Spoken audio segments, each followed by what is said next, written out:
வலி வரும்போதெல்லாம் இதுல ஒண்ணு போட்டுக்கோங்க. சரிம்மா. பைரவி, அத்தை. பைரு, நான் சொன்னதெல்லாம் ஞாபகம் வச்சுக்கோமா. எனக்கு அடிபட்டது இந்த வீட்ல யாருக்கும் தெரியக்கூடாது. நான் கேக்குறேன்னு தப்பா நினைச்சுக்காதீங்க. உங்களுக்கு தலையில அடிப்பட்ட விஷயம் நம்ம வீட்ல யார்கிட்டயுமே சொல்லலன்னு தெரிஞ்சா என்ன தப்பா நினைக்க மாட்டாங்களா?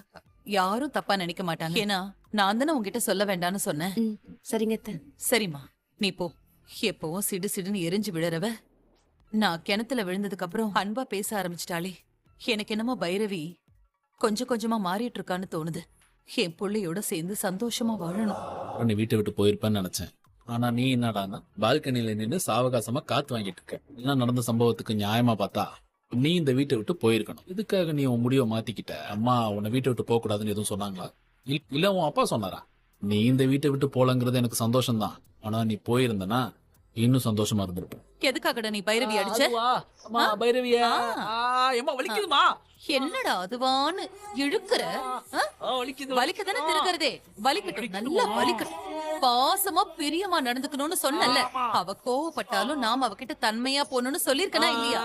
ஆமா ஆமா சொல்லிருக்கமா. அப்புறம் எதுக்குடா நீ பைரவி அடிச்ச? நான் மட்டும் மாமா அடிச்சேன். ஐயோ, அவன் நம்மள அடிச்சான்னு சொன்னா நம்ம மானம் போயிடுமே. வேணாண்டா ஆரம்பம். என்னடா ஏதோ சொல்ல வந்தியே? அம்மா அது ஏதோ கோவத்துல அடிச்சிட்டமா.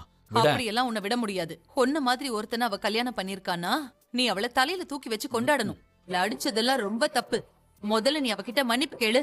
காயத்ரி, நீ போய் பைரவியை கூட்டிட்டு வாமா. ஏமா விடுமா, நான் வேணா அவளை அடிச்சதுக்கு தனியா மன்னிப்பு கேட்டுக்கிறேமா. ஏன் முன்னாடி நீ அவகிட்ட மன்னிப்பு கேட்கணும். மாமா எல்லாரும் முன்னாடியும் எப்படிமா? வேணாமா, என்ன இருந்தாலும் நான் ஒரு ஆம்பளை. அது ஒரு பொண்ணுகிட்ட போய் அது ரகசியமா கேட்டதாமா நல்லா இருக்கும். ஓ, இதெல்லாம் நீ அடிக்கிறதுக்கு முன்னாடி யோசிச்சிருக்கணும். இப்போ இங்க எல்லாரும் முன்னாடியும் நீ மன்னிப்பு கேட்டுதான் ஆகணும். என்னம்மா